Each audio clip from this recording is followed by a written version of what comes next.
Bien, se trata entonces de un lanzamiento horizontal, ¿no? Porque tenemos un edificio, voy a hacer un diagrama bastante simple, sin mucho detalle. El carro sale hacia el otro edificio con una velocidad que es horizontal y por acción de la gravedad se desvía describiendo ese pedacito de parábola y llega al otro edificio. De esa forma, ese carro habrá recorrido una distancia en X y además una distancia en Y, ¿no? Porque descendió. Justamente ese es uno de los datos, ¿no? ¿Cuánto descendió? Son 50 metros. Sabemos que es una distancia en Y porque ocurre en el eje Y, ¿no? Descender, es decir, es esta distancia de aquí. ¿Y qué nos piden hallar? Bueno, la separación entre ambos edificios sería lo que conocemos como el alcance, ¿sí? Lo vamos a llamar R. Si quieren llamarlo con una letra X, por ejemplo, porque es una distancia que ocurre en el eje X, pues perfecto, no hay problema. Y lo otro que nos piden es la velocidad cuando llega al otro edificio, es decir, la velocidad en este punto. Sabemos que la velocidad en ese punto tiene componente X y componente Y. Y bueno, el otro dato que sabemos es esa velocidad de partida de 200 kilómetros por hora. Vamos a trabajar entonces con las ecuaciones. ¿Qué debemos considerar para la solución de este problema?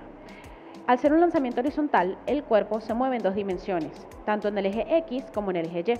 En el eje X describe un movimiento rectilíneo uniforme, razón por la que utilizaremos esa ecuación. Distancia es igual a velocidad por tiempo. Si queremos calcular el alcance, entonces multiplicaríamos la velocidad por el tiempo. Velocidad que es constante y el tiempo lo pudiésemos llamar tiempo de vuelo porque sería el tiempo que toma desde el lanzamiento hasta que llega al suelo, en este caso hasta que llega al otro edificio. Y en el eje Y describe una caída libre. Veamos cómo son las ecuaciones de caída libre para este lanzamiento. Entonces recordamos ecuaciones de caída libre para este lanzamiento horizontal. Bueno, la de velocidad final al cuadrado. Y tendríamos la de altura. Sabemos que ahora tenemos un movimiento que ocurre en dos dimensiones, por lo tanto, bueno, la sugerencia fue recordar que esto es lo que estaba ocurriendo en el eje Y, ¿no? ¿Cuál de ellas vamos a usar? Bueno, dijimos que necesitamos calcular el tiempo, por lo tanto tiene que ser una ecuación que tenga el tiempo, ¿no?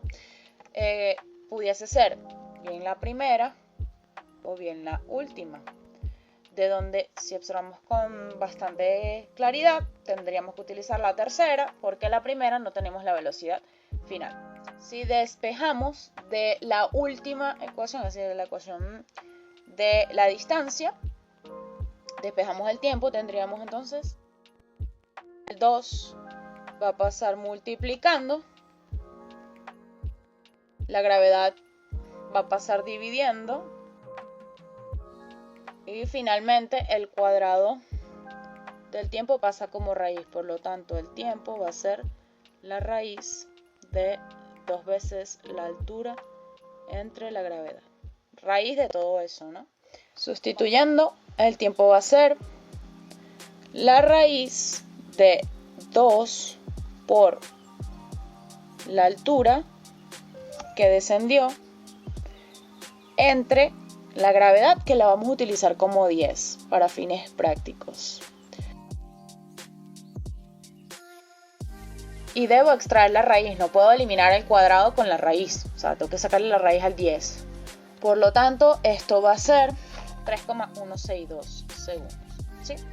Este sería entonces el tiempo que tarda en descender esos 50 metros y a su vez recorrer la distancia horizontal entre ambos edificios. De esa forma, la separación entre ambos edificios va a ser la velocidad inicial en X, o que tiene un detalle, ¿no? Porque me la dieron en kilómetros por hora y estoy trabajando ese tiempo en segundos. Entonces vamos a hacer la conversión rapidito acá. Este cálculo va a ser 200 por 1000 entre 3600, ¿no? 25,5, esto es periódico aquí, metros sobre segundos. Ya con la velocidad en metros sobre segundo, entonces sí voy a poder calcular el alcance horizontal. Sustituyo, me va a quedar que el alcance, que es en este caso la distancia entre los dos edificios, va a ser, ¿sí?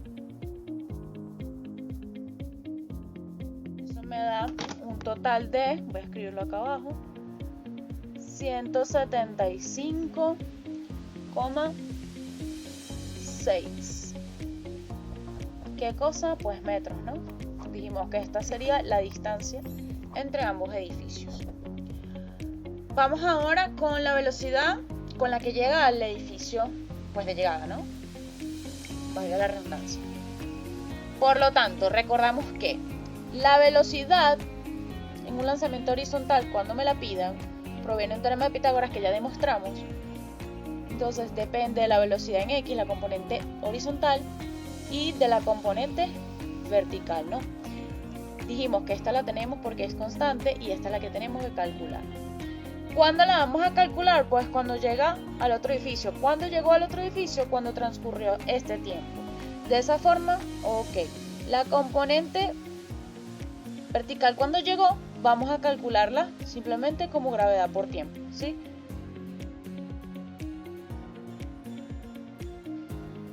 Y entonces esa velocidad en Y va a ser 31,62 metros sobre segundos, ¿sí?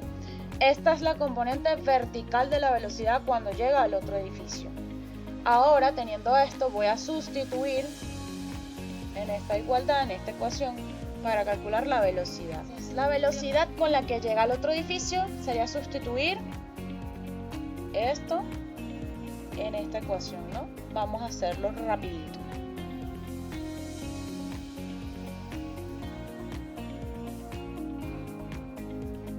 Voy a realizar toda esa operación, es decir, 55.5 al cuadrado más 31,62 al cuadrado. Y extraigo la raíz de eso, ¿no? Para poder dar la solución.